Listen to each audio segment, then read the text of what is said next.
Guys দেখতে পাচ্ছেন ইতিমধ্যে সমন্বয়ক হাসনাত আব্দুল্লাহ কিন্তু ছাত্রদেরকে থামানোর চেষ্টা করতেছে, কিন্তু কোনো মতেই থামতেছে না। দেখবেন একটু পরেই কিন্তু এই ছাত্ররাই কিন্তু হাসনাত আব্দুল্লাহকে গরম ধুলাই দেবে। গাইস দেখেন ইতিমধ্যে কিন্তু শুরু হয়ে গেছে, অলরেডি মারামারি লেগে গেছে গাইস। অন্যতম সমরনায়ক বীর মুক্তিযোদ্ধা হাসনাত আব্দুল্লাহ সাহেব আহত হয়েছেন। কেন তিনি আহত হয়েছেন, কেন তার উপর এই ধরনের হামলার ন্যাক্কারজনক ঘটনা? শান্তির দূত হয়ে তিনি 7 কলেজ এবং বিশ্ববিদ্যালয়ের ছাত্রছাত্রীদের মধ্যে একটা শান্তি শেষ পর্যন্ত হাসনাত আব্দুল্লাহ এসেছিল 7 কলেজ এবং ঢাকা বিশ্ববিদ্যালয়ের ধাওয়া পাল্টা ধাওয়ার মাঝখানে। এসেছিল নায়ক হতে, ফিরে গেল বিড়াল হয়ে। কে হাসনাত আব্দুল্লাহ? মাত্র 10টা মিনিট টিকতে পারলা। সাধারণ শিক্ষার্থীরা, যে সাধারণ শিক্ষার্থীদের কাঁধে ভর দিয়ে আজকে হাসনাত আব্দুল্লাহ ঢাকা কলেজ আর ঢাকা ইউনিভার্সিটির মাঝখানে গিয়ে জিসাস ক্রাইস্ট হয়ে গেছিল। সাজি জালো দায়িত্ব সাইলা হিসাব নিকাশ সব ভিডিওর সামনে উপস্থাপন করিয়া দায়িত্ব নিলাম আর দায়িত্ব সাইলাম। কি ভাবতেছো দেশটা মগের পড়লুক না? আগে যা দেখেছি সিন্ডিকেট, আসছে এখন বড় বড় সিন্ডিকেট। সাজি জালো দায়িত্ব নেওয়া সহজ, পালন করা কঠিন। নেতা হওয়া সহজ, পালন করা কঠিন। আন্তর্জাতিক কাজ করায় তোমাকেও তারা। বৈষম্য বিরোধী ছাত্র আন্দোলনের অন্যতম জনপ্রিয় সমন্বয়ক, 24-এর গণ অভ্যুত্থানের নেতা হাসনাত আব্দুল্লাহ, যাকে আমি ভালোবেসে কালো পাঠা বলে ডাকি সবসময়, আপনারা জানেন, তাকে বেধড়ক প্রহার করা হয়েছে। ঢাকা বিশ্ববিদ্যালয় এবং ঢাকা কলেজের মধ্যকার দ্বিপাক্ষিক সংঘর্ষ চলাকালে তিনি 24-এর সেই গণ অভ্যুত্থানের মতো হিরো সাজতে গিয়ে, হিরোইজম দেখাতে গিয়ে মার খেয়েছেন। এদিকে আজ শিক্ষার্থী ও আওয়ামী লীগ কর্মীরা এক হয়ে ডাকা অচল করার জন্য মাঠে নামে। সকাল থেকেই রাজপথে চলছে ভয়ঙ্কর তাণ্ডব। ঘটনাস্থলে সমন্বয়করা এসে কঠিন বিপদে পড়ে। আতঙ্কে আছেন ডক্টর ইউনূস সরকার। এই দেশটাকে তিনি কিভাবে রক্ষা করবেন? দফায় দফায় সংঘর্ষে উত্তপ্ত হয়ে ওঠে নীলক্ষেত ও নিউ মার্কেট এলাকা।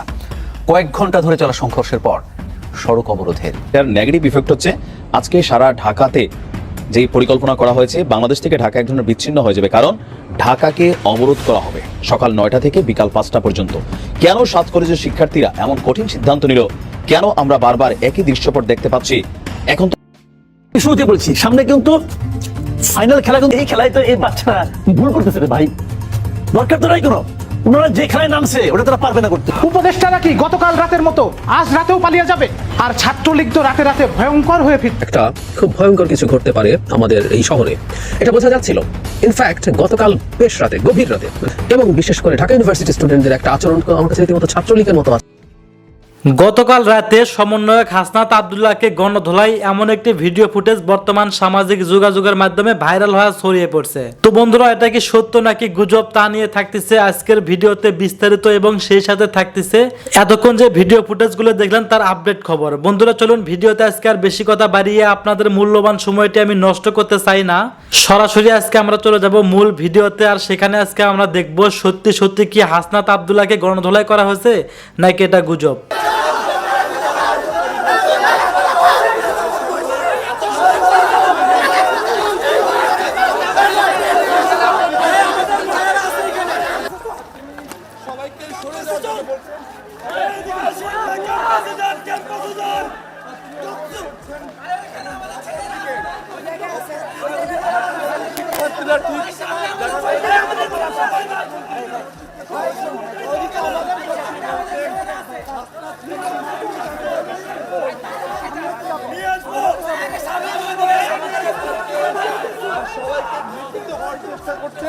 এবং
সবাইকে যাতে এই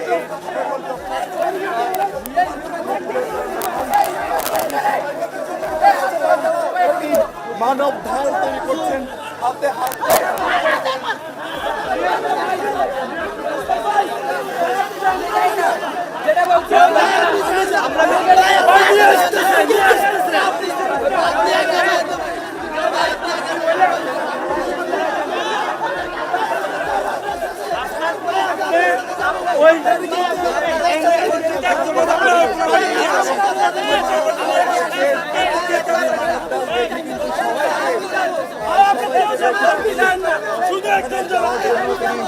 সবাইকে বোঝাচ্ছেন এবং আমরা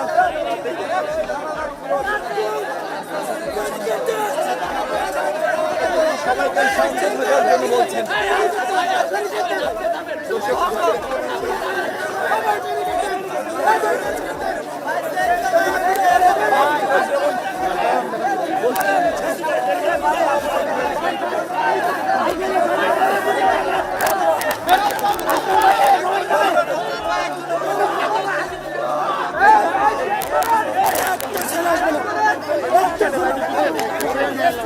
সবাই পাবে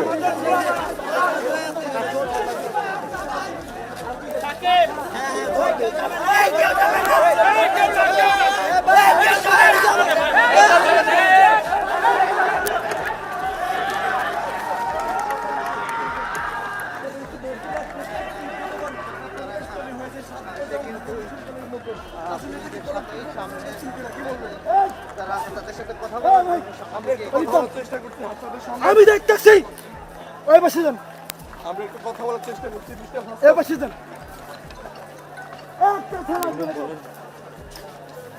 এটা কি আসলে পূর্ব কোনো দর্শক, আমরা আসলে কথা বলার চেষ্টা করছিলাম হাসনাতের সঙ্গে। আসলে হাসনাত যে পরিবেশ তৈরি হয়েছে, পরিবেশ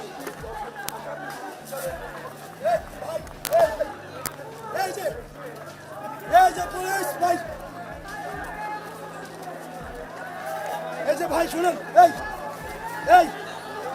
এই যে ভাই আপনাদের হাসনাত এবং তিনি যাচ্ছেন, অর্থাৎ যে সকল শিক্ষার্থীরা। প্রিয় দর্শক, একটা দুঃখের এবং অত্যন্ত গুরুত্বপূর্ণ খবর আপনাদের সাথে শেয়ার করব। সেটি হচ্ছে আমাদের 24-এর স্বাধীনতা আন্দোলনের অন্যতম সমরনায়ক বীর মুক্তিযোদ্ধা হাসনাত আব্দুল্লাহ সাহেব আহত হয়েছেন। কেন তিনি আহত হয়েছেন, কেন তার উপর এই ধরনের হামলার ন্যাক্কারজনক ঘটনা, শান্তির দূত হয়ে তিনি 7 কলেজ এবং বিশ্ববিদ্যালয়ের ছাত্রছাত্রীদের মধ্যে একটা শান্তি প্রতিষ্ঠা করতে গিয়েছিলেন, শান্তি প্রতিষ্ঠার জন্য তিনি কাজ করতে গিয়েছিলেন।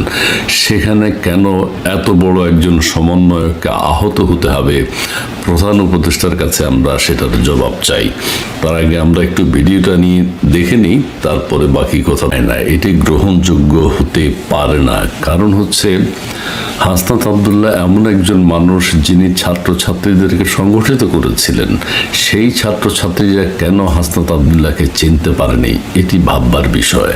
আরেকটি বিষয় হচ্ছে, যেখানে এই হাসনাত আব্দুল্লাহ সিকিউরিটি থাকা উচিত ছিল, সেখানে আইন শৃঙ্খলা বাহিনী, বিশেষ করে সেনাবাহিনী কোথায়, বিশেষ করে আমাদের পুলিশ কোথায়, তারা কেউ সেখানে উপস্থিত ছিলেন না। তবে একটা প্রশ্ন কেউ কেউ করছেন যে, যেহেতু হাসনাত আব্দুল্লাহ সেই স্বাধীনতা আন্দোলন থেকে শুরু করে সবসময় একটা টি-শার্ট পরে থাকতেন, আজকে তিনি শার্ট এবং জ্যাকেট পরাতে ছাত্ররা তাকে চিনতে পারে নাই, যে কারণে তিনি উত্তম মধ্যম কিছু খেয়েছেন এবং সামান্য আহত হয়েছেন। এবং ছাত্ররা যাদেরকে নিয়ে তিনি আন্দোলন করেছেন, যাদেরকে নিয়ে তিনি সরকার উৎখাত করেছেন, তারাই তাকে আহত করেছেন।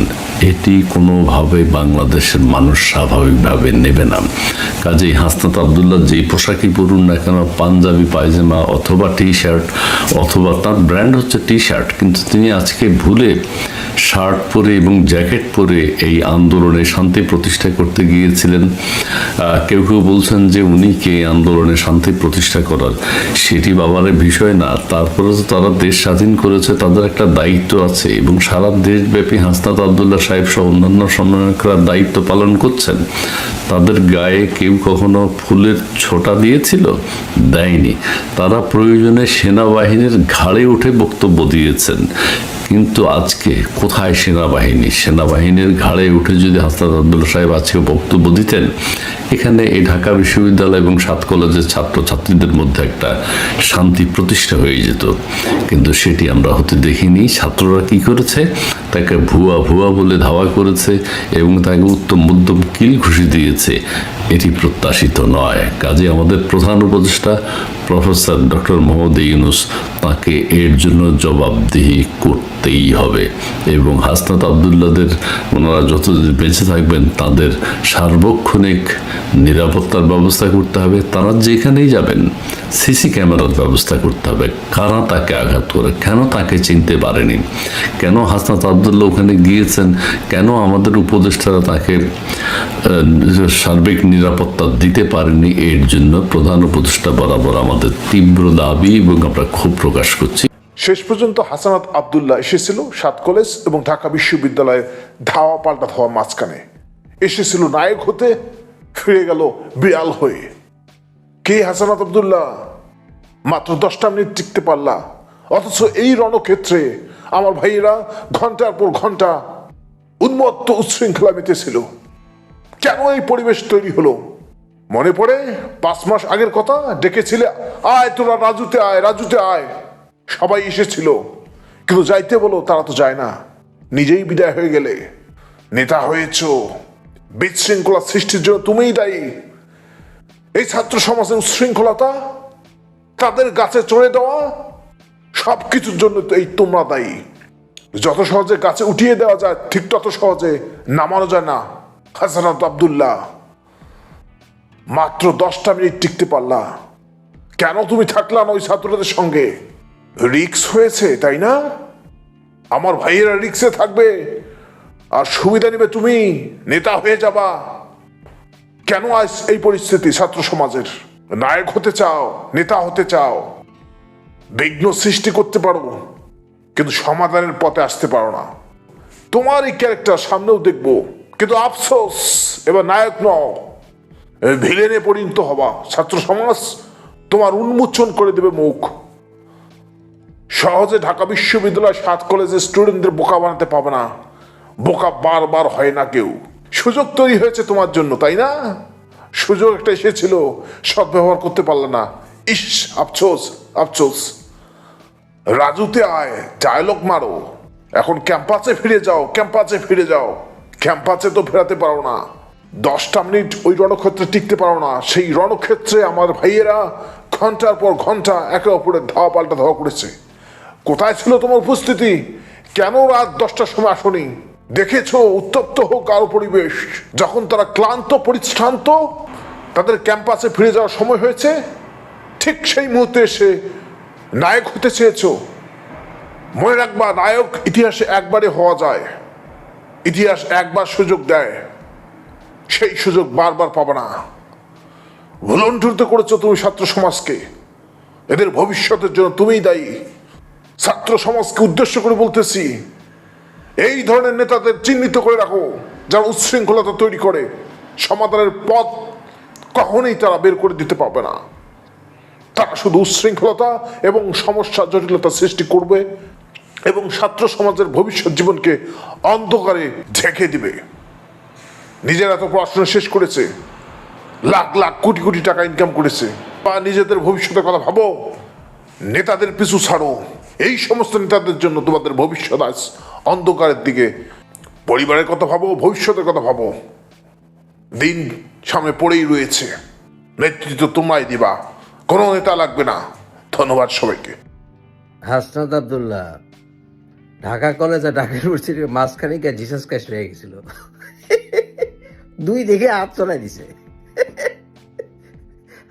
আসো বুক পেতে, তারপরে তাকে বুয়া বুয়া কইল সবাই। যে বুয়া বুয়া বুয়া বুয়া কয়ে আছে, কুয়ায় ভালাই নাই। এটাই তো যথেষ্ট। এখন আমি তো ঢাকা কলেজের ছাত্র ছিলাম, ঢাকা ইউনিভার্সিটির ছাত্র ছিলাম। আমাদের সময় একটা গর্ত আছিল, গর্ত ওই পিছনে আমাদের ইন্টারন্যাশনাল হোস্টেলের পিছনে। হ্যাঁ, ওইখানে ওইটা এখনো আছে কিনা কইতে পারুন না। তবে হাসনাত আব্দুল্লাহ রে বুয়া বুয়া কয়ে কুয়ায় ভালাই নাই, এটাই তো ওরা আলহামদুলিল্লাহ কওয়া উচিত। জাগা তো ওরা যে বুয়া বুয়া করলে এটার কারণটা কি? কারণটা হইতেছে ঢাকা ইউনিভার্সিটির প্রো ভিসি এই হালায় আসলে প্রো জামাতি। ঘটনাটা ওই প্রো ভিসি রে মাপ চাওয়া পদত্যাগ এগুলি লুচিলা ভাই। আসলে কি জানেন, ছাত্র দল আর ছাত্র লীগ তারা এখন মোটামুটি এক লগে হইয়া এই হাসনাত আব্দুল্লাহ মাবদুল্লাহ গো ঢাকা ইউনিভার্সিটি আসা বন্ধ করবো, সমন্বয়কারী গো জায়গায় পৌঁছাই দিবে। জায়গা মতো দিছিল আর টুলে জায়গা কইতে হাসনাত আব্দুল্লাহ সার্জিস আলমের তো ফেনা উঠে মুখ দিয়া, আর অনেক জায়গাতে ফেনা উঠবে ঠিক মতো খাইলে। জায়গা এনিওয়ে, এই সমন্বয়কারীরা এখন বিপদে পড়ছে। বিপদে কেমন পড়ছে জানেন? এতক্ষণ সমন্বয়কারী জায়গা বুয়াদুরি শুনছে, এখন ঢাকা ইউনিভার্সিটির গোড়ায় ঢাকা ইউনিভার্সিটির ছোট ভাই ঢাকা কলেজের পোলাপান তারে বুয়াদুরি দিছে নীলক্ষেত থেকে। কিন্তু খুব একটা দূরে না, ঢাকা ইউনিভার্সিটি খুব একটা দূরে না, স্যাফারেলেই ঢাকা ইউনিভার্সিটি। এরা যাইব কই? আমরা যখন ঢাকা ইউনিভার্সিটিতে পড়তাম এক সময় হলের কিছু পোলাপানের লগে লাগছিল আমগো, আমরা তো ঢাকার পোলাপান, হ্যাঁ লাগছিল। তখন আলাগো থ্রেড দিছিলাম, দেখ ঢাকা ইউনিভার্সিটি কিন্তু ঢাকার ভিতরে, সদরঘাট পার হইতে পারবি না, ঢাকার পোলাপানের লগে লাগিস না। কলেজ আর ইউনিভার্সিটির মধ্যে একটু পার্থক্য আছে। ঢাকা ইউনিভার্সিটির পোলাপানরা বেশিরভাগই হলে যারা থাকে তারা কিন্তু বাইরের, এই সার্জিস মার্জিস হাসনাত মুস্তাক সব কিন্তু বাইরের পোলাপান। ঢাকায় থাকা পোলাপানরা বেশিরভাগই হলে থাকে না, অ্যাটাচমেন্ট থাকে কিন্তু হলে থাকে না, রেসিডেন্ট ছাত্র না, এগুলো সবই হইতেছে বাইরের। কিন্তু কলেজে যারা পড়ে এরা হয় মেসে থাকেন, এরা বাপমার লগে থাকে। আর ঢাকা কলেজ ঠিকই শুরু হয় কিন্তু গুন্ডামির ট্রেনিং। নিরুবাইকন আর জাইকন 1984 সালে ঢাকা কলেজ আর সিটি কলেজের মধ্যে মারামারি ছিল, ওটার মুখ্যমন্ত্রী ছিলাম আমি। জাগা এখন এই সময় কিন্তু আমরা জানি যে হালকা ট্রেনিং হয় পুরান ঢাকা থেকে। বিশেষ করে আমাদের সময় ওই হাজারবাগের বড় ভাইরা আঙ্গুর একটু সাহায্য সহযোগিতা করতো, আবার একটু তাণ্ডব করে মারামারি হালকা গুতাগুতি করে বা তাকে পুরান ঢাকায় গিয়ে আঙ্গুরে বিরিয়ানি খাওয়াইতো। বিরিয়ানি খাওয়ার লগে দু একটা পিসিও দিত। যাক পিসি কি জিনিস জিগাই না, আমি কইতে পারব না। জাগা তা এখন এই যে হাসনাত আব্দুল্লাহ খাইলো, এটা কারণ কি জানেন? মির্জা আব্বাস এবং আরো কিছু আব্বাস উব্বাস আছে, আওয়ামী লীগও আছে, তারা একটু সাইডে আছে, বুঝছেন না? এখন তো দেখলো কয়দিন যে বাঘে সিংহে যখন বিশ্রাম করে, মানে আওয়ামী লীগ বিএনপি যখন বিশ্রাম করে, খ্যাকশিয়ারে ফাল পারে। এখন মিজানুর রহমান আজারি ফাল পারে, হাসনাত আব্দুল্লাহ 15 মিনিটের সময় দেয়, এই হালাই 13 সেকেন্ডের সময় দেয়, খালি আলটিমেটাম। এখন তারা উল্টা আলটিমেটাম দিছে কলেজে পোলাপান, যে চারিদিক থেকে 7টা কলেজ ঢাকা ইউনিভার্সিটি ঘেরাও করছে। মূল টার্গেটটা কি জানেন? এই সমন্বয়কারী গো জায়গা মতো লাল করে দেওয়া। এখন হাসনাত আব্দুল্লাহ, আব্বু আব্বু এত রাইতে বেরোতে হয় না আব্বু, তুমি এখন ছাত্র নাই আব্বু, তুমি এখন কই যাবা? তুমি সদরঘাট পার হইতে পারবা না, সময় আসতেছে সামনে। এখন এই সমন্বয়কারী গো ঢাকার থেকে ফ্লাশ আউট করার সময় আসছে। তারা ছাত্রকে রিপ্রেজেন্ট করে না তো, তারা এখন কুতকুত খেলবে। দেখছেন আপনি যখন গ্যাস খাইছে, ওই যে পুলিশও গ্যাস দিছে সে পর্যন্ত, ধাক্কাধাক্কি করতেছিল, এরপর দেখছেন কান্দে আইতেছে। এবং গ্যাসের কান্দে নাকি নিজের কান্দে নাকি জায়গা মতো কিছু ছিল এর লিগে কান্দে কইতে পারুন না। কিন্তু যখন হাঁটতা ছিল মনে হচ্ছে কুতকুত খেলতেছে ছোট কালে, হাঁটা দেখে মনে হচ্ছে কুতকুত খেলতেছে। তো এটা প্রমাণ হইতেছে এগো সময় আপ। সারা দিক দেওয়া হচ্ছে বাবা যাইব কই, বিদুর যেতে পারতেছ না, গ্রামে যেতে পারবো তো। 7 কলেজকে কেন্দ্র করে একটা খুব ভয়ঙ্কর কিছু ঘটতে পারে আমাদের এই শহরে, এটা বোঝা যাচ্ছিল। ইনফ্যাক্ট গতকাল বেশ রাতে, গভীর রাতে, মানে রাত 12টা থেকে রাত 2টা 2:30 পর্যন্ত নানা রকম মারামারি এবং অস্থিরতার খবর পাওয়া যাচ্ছিল। এটাও যথেষ্ট হয়েছে বলে মনে করি না আমি। আমরা যদি এই সমস্যাটার সমাধান করতে না পারি, এটা আরও বড় কোনো সংঘাতের দিকে যাওয়ার সমূহ সম্ভাবনা রয়েছে। এবং খুব অবিশ্বাস্যভাবে দেখা যায় আমাদের এই তরুণদের মধ্যে কিছু কিছু ক্ষেত্রে অসহনশীলতা, অসংবেদনশীলতা এবং বিশেষ করে ঢাকা ইউনিভার্সিটি স্টুডেন্টদের একটা আচরণ আমার কাছে রীতিমতো ছাত্রলীগের মতো আচরণ বলে মনে হয়েছে। আমরা একটু ঘটনাটা একটু বোঝার চেষ্টা করি এবং এই কলেজগুলোর সংকট সমাধানে সরকারের আন্তরিকতাকেও আমরা প্রশ্নবিদ্ধ করতে চাই এবং খুব দ্রুত যাতে এই ঘটনাগুলো তারা, মানে এই সমস্যাটা যাতে তারা সমাধান করেন। গতকাল যেটা হয়েছে সেটা হলো প্রভিসি ঢাকা ইউনিভার্সিটি, তার সাথে 7 কলেজের একটা প্রতিনিধি দল দেখা করতে গিয়েছিল। ওটার একটা ভিডিও অনলাইনে ছড়িয়ে পড়েছে, আমি সেখানে দেখলাম। প্রভিসি অবশ্যই তাদের সাথে বেশ রাগান্বিত আচরণ করেছেন এবং সেটার প্রতিবাদে তারা এসে সায়েন্স ল্যাবরেটরি মোড় প্রথম তারা অবরোধ করে রাখেন। তারপরে এটা আরও বিভিন্ন দিকে ছড়ায়। আমি এই জায়গা থেকে একটু পড়ি। এর আগে 5 দফা দাবিতে আন্দোলনরত 7 কলেজের কয়েকশো শিক্ষার্থী, ওইটা মারামারির আগের কথা বলছে, সন্ধ্যা থেকে প্রায় 4.5 ঘন্টা সায়েন্স ল্যাব মোড় অবরোধ করেন। 10:30টার দিকে তারা ঢাকা বিশ্ববিদ্যালয়ের উপাচার্যের বাসভবনের দিকে মিছিল নিয়ে আসেন। তারা নীলক্ষেত মোড়ে ঢাকা বিশ্ববিদ্যালয়ের মুক্তি ও গণতন্ত্র তোরণের সামনে অবস্থান নিয়ে বিক্ষোভ করেন। এক পর্যায়ে ঢাকা বিশ্ববিদ্যালয়ের বিভিন্ন হল থেকে কয়েকশো শিক্ষার্থী বেরিয়ে এসে তাদের ধাওয়া দেন। এতে নীলক্ষেত মোড় থেকে কিছুটা দূরে সরে যান। তারপর তারা একজোট হয়ে আবার ঢাকা ইউনিভার্সিটির শিক্ষার্থীদের ধাওয়া দেন। এই ধাওয়ার মধ্যে 12টার মধ্যে পুলিশ এখানে অবস্থান নিয়ে সাউন্ড গ্রেনেড নিক্ষেপ করে। এখানে বিজিবিও মোতায়েন করা হয়েছে।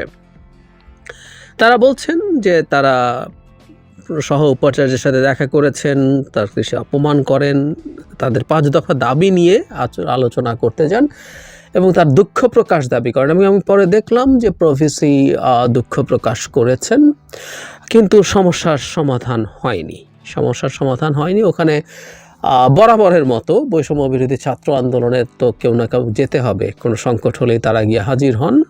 জনাব হাসনাত আবদুল্লাহ গিয়েছিলেন, কিন্তু এবার তিনি 2 পক্ষের কাছ থেকেই নেগেটিভ রেসপন্স পেয়ে ফিরে চলে এসেছিলেন।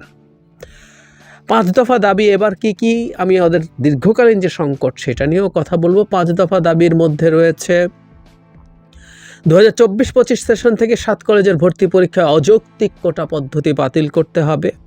শ্রেণীকক্ষের ধারণ ক্ষমতার বাইরে শিক্ষার্থী ভর্তি না করা, শিক্ষক শিক্ষার্থী অনুপাত বিবেচনায় নিয়ে শিক্ষার্থী ভর্তি করা, ভর্তি পরীক্ষার ভুল উত্তরের জন্য নাম্বার কাটতে হবে ও 7 কলেজের ভর্তি ফির স্বচ্ছতা নিশ্চিতে মন্ত্রণালয় গঠিত বিশেষজ্ঞ কমিটির সঙ্গে সমন্বয় করে ঢাকা বিশ্ববিদ্যালয় ব্যতীত নতুন অ্যাকাউন্টে ভর্তি ফি জমা রাখতে হবে।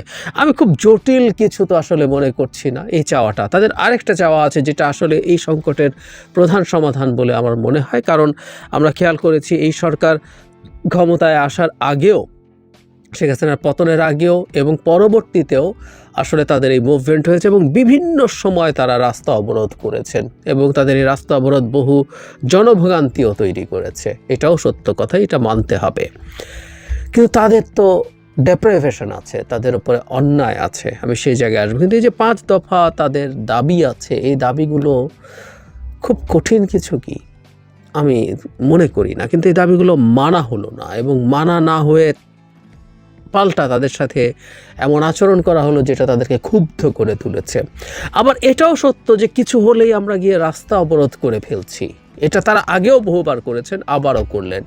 মানে সব কিছু আসলে ওই পর্যায়ে না গেলে সামহাও আমরা রেসপন্ড করি না। ফলে যেটা হয়েছে প্রত্যেকেরই মনে হয় এখন রাস্তা আটকে ফেলতে হবে। আর ওই যে বললাম, ঢাকা ইউনিভার্সিটির স্টুডেন্টদেরকে তারা যদি ওখানে গিয়ে মিছিল করেন, তাদের যদি প্রতিবাদ জানান, তারা যদি ঢাকা ইউনিভার্সিটির ভিসির বাড়ির দিকে যান, সেখানে গিয়ে কোনো নিরাপত্তা হুমকি যদি তৈরি হয়, সেখানে পুলিশ এসে সেটা ট্যাকল করবে, প্রয়োজনে বিজিবি আসবে। এই যে যেমন পরে আসলো, সেনাবাহিনী এখন ম্যাজিস্ট্রেসি পাওয়ার নিয়ে মাঠে আছেন, দরকার তারা আসবেন। ঢাকা ইউনিভার্সিটির ছাত্রদের কি অধিকার আছে যে তারা এদেরকে ধাওয়া করবেন? কি অধিকার আছে? এটাই ছাত্রলীগের মতো আচরণ। বহু সময় ছাত্রলীগের আচরণ এটাকে শেখ হাসিনার সময় প্রতিবাদ করেছি। বিএনপি বা আর কেউ যদি কোনো মুভমেন্ট করতে গিয়ে কোনো রকম জননিরাপত্তার ঝুঁকি তৈরি করে, রাষ্ট্রীয় সম্পদের ক্ষতি করার পরিস্থিতি হয়, ছাত্রলীগ কি করবে? ওটায় ছাত্রলীগ কি পুলিশ? সরকার পুলিশ ডাকবে, পুলিশ দিয়ে পেটাবে, পারলে খুন করবে, কিন্তু পুলিশ করবে কাজগুলো। এখানেও তাই হলো। আমি আসলে এই কাজগুলোর পেছনে আসলে দীর্ঘদিনের টেনশন জড়িত আছে। শেখ হাসিনার মানে উনি তো আসলে, আমি প্রায় বলি না, আম দ্য স্টেট, উনি স্টেট হয়ে গিয়েছিলেন। 14th লুই যেভাবে বলতেন, উনি যা ইচ্ছে তাই করতেন। আমার মনে হয় মাঝে মাঝে উনি এমন সব কাজ অপ্রয়োজনে করতেন, টু শো আর টু প্রুভ উনি সব কিছু, উনি স্টেট, উনি যা চান তাই করবেন, কারো ভালো হোক খারাপ হোক যাই হোক উনি করবেন। জাতীয় বিশ্ববিদ্যালয় থেকে এই 7টা বড় কলেজ, ঢাকায় মানে ছাত্র সংখ্যার দিক থেকে সবচেয়ে বড় কলেজগুলোকে, স্বনামধন্য কলেজ এগুলো সব, এগুলোকে নিয়ে তিনি ঢাকা ইউনিভার্সিটির অধীন করার সিদ্ধান্ত দিলেন। সেটা ওখানে চলে গেল এবং যাওয়ার পরে এবার নানা রকম সংকট, তাদের রেজাল্ট পাবলিশ হতে দেরি হয়, তাদের মানে তারা কারা এই প্রশ্ন তৈরি হয়ে গেছে। কারণ হলো তাদের সার্টিফিকেটে ঢাকা ইউনিভার্সিটি না, তারা অ্যাফিলিয়েটেড লেখা থাকে এবং ইন এ ডিফারেন্ট ফন্ট। আমি এটা পড়তে খুঁজতে গিয়ে দেখলাম। ফলে যেটা হলো, তারা জাতীয় ইউনিভার্সিটিরও স্টুডেন্ট নন, আর ঢাকা ইউনিভার্সিটি অ্যাফিলিয়েটেড স্টুডেন্ট, কথাটা এই রকম। তাদেরকে ওই ইউনিভার্সিটির স্টুডেন্ট হিসাবেও মেনে নেওয়া হয় না। এখন ঢাকা ইউনিভার্সিটির স্টুডেন্টরা বলতে পারেন যে তারা যে কম্পিটিটিভ পরীক্ষা দিয়ে ঢাকা ইউনিভার্সিটির স্টুডেন্ট হতে পেরেছেন, সেখানে এই ইউনিভার্সিটির 1.5 লাখের কাছাকাছি টোটাল স্টুডেন্ট, তারা একই সার্টিফিকেট যদি পেয়ে যায়, তাহলে বাজারে তাদের যে সার্টিফিকেটের ভ্যালু আছে সেটার কি মূল্য কমে যাবে? তাদের মধ্যে নিশ্চয়ই অনিশ্চয়তা আছে। ফলে এই 7 কলেজের স্টুডেন্টরা ঢাকা ইউনিভার্সিটির মধ্যে বা অধীনে থাকা, এটা এই 2 ইউনিভার্সিটি মানে এই ইউনিভার্সিটি এবং এই 7 কলেজের মধ্যে একটা টেনশনের পরিস্থিতি তৈরি করেছে। আমি দেখলাম যে তারা দীর্ঘদিন থেকে এই দাবি করেছেন এই 7 কলেজকে নিয়ে একটা আলাদা ইউনিভার্সিটি তৈরি করা, সেটার মধ্যেই এই 7টা কলেজ পরিচালিত হবে, কিন্তু হয়নি সেটা। এবং বরাবরের মতো সরকার এটাকে পিছানো বা ঢাকা ইউনিভার্সিটির অধীনে অল্টারনেটিভ ব্যবস্থা করা যায় কিনা, এরকম নানান কিছু করার চেষ্টা করেছে। কিন্তু যেটা দাঁড়ালো শেষ পর্যন্ত, যেহেতু সমাধান হলো না, সেই সমাধান না হওয়ার কারণে এই পরিস্থিতি খারাপের দিকে গেল। গতকাল সেটার একটা বহিঃপ্রকাশ হলো, তাদের স্ট্রেস টেনশন আসলো।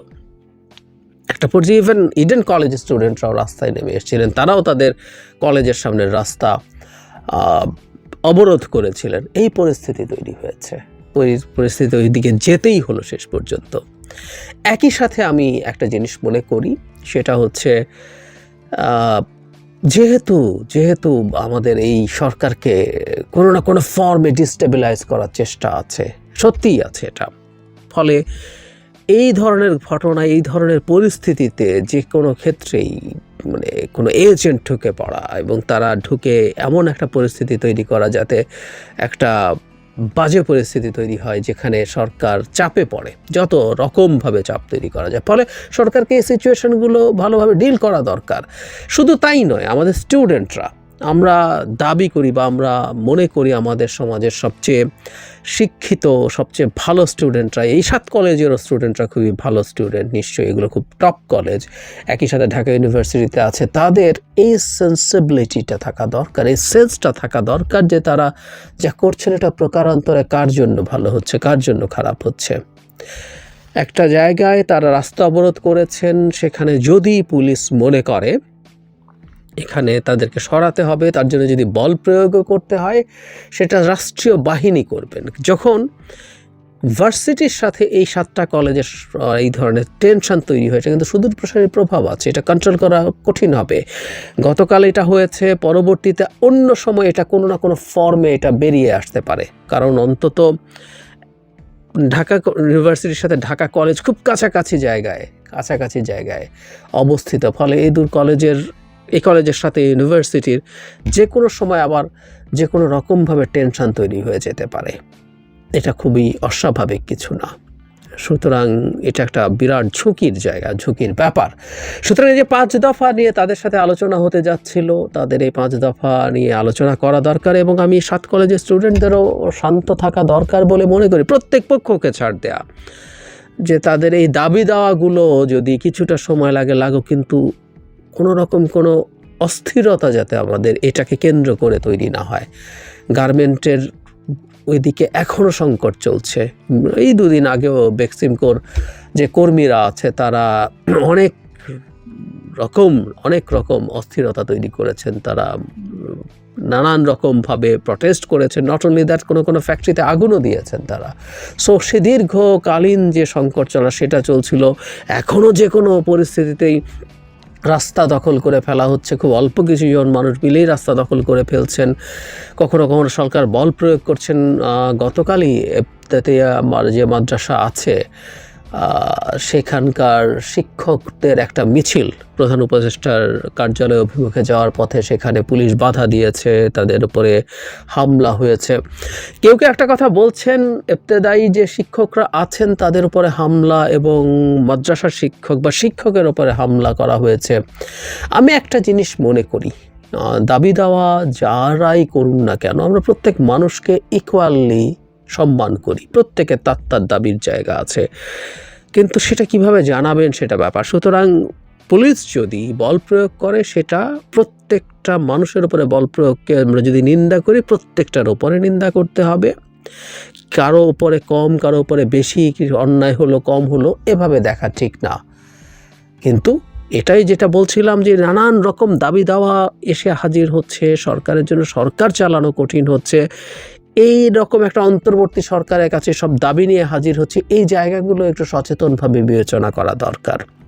আর ঢাকা ইউনিভার্সিটিরও স্টুডেন্টদের কথা বলছি, যে যখন এরকম একটা মুভমেন্ট হচ্ছে তাদের এলাকায় হোক, যদি হয়েও থাকে তাদের ঢাকা ইউনিভার্সিটি এলাকায়, সেখানে তারা তাদের মতো করে এটা ডিল করতে পারেন না।